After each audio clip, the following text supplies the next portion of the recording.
Morning, Jelly.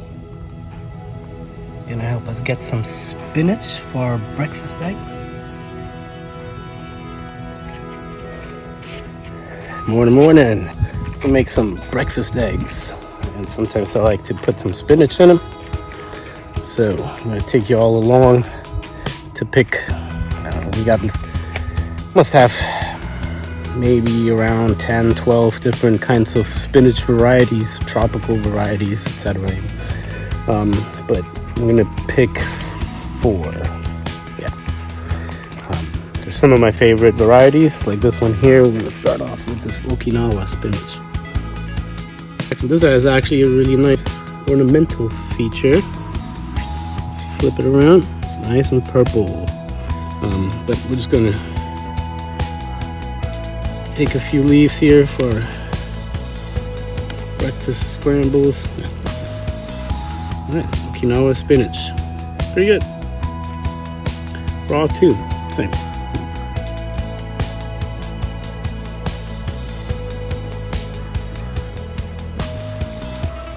I like the flavor. Out of most spinaches that I have, I like the flavor of this here really the most. But it is on the mucilaginous side.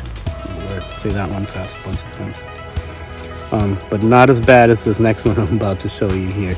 This next one here is, I don't know that I would. You can add it to sauces, you know, and it'll give it some kind of viscosity, some texture, because the mucilaginous,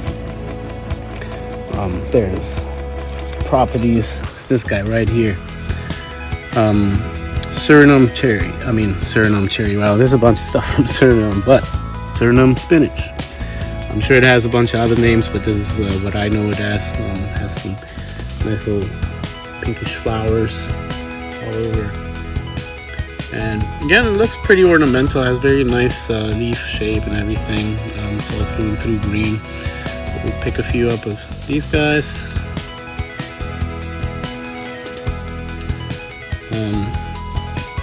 Yeah, but I'm not biting this because it is too slimy. Yeah, it's a texture thing.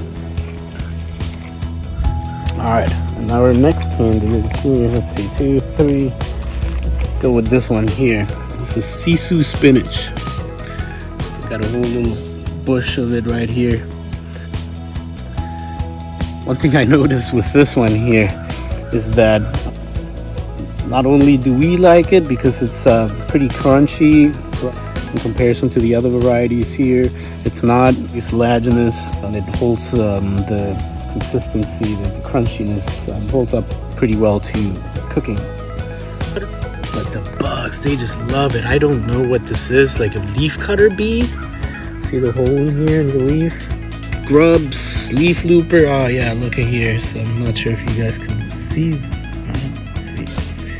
Like green leaf loopers, or they leave these little like pellets everywhere.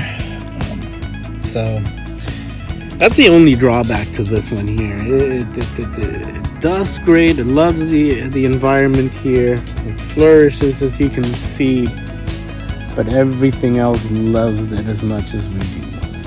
As a matter of fact, that's how it was. For the Okinawa spinach, that's how our experience was with the Okinawa spinach here. It took a while for a nice little patch to establish because everything in the garden loved to munch on this. So, yeah, wow. I mean, there's really almost no leaves that are intact on here. But what this tells me is that this makes a great sort of trap food, so it attracts a lot of pests that may go to another plant otherwise, right? So, all right. Anyways, let's go to our 4th spinach, which we have right here, and this is also a great ground cover. Right here. So this is longevity spinach,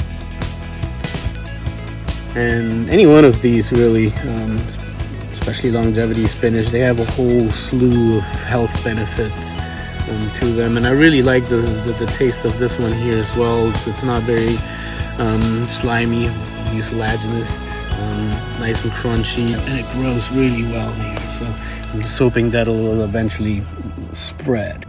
But all right, well,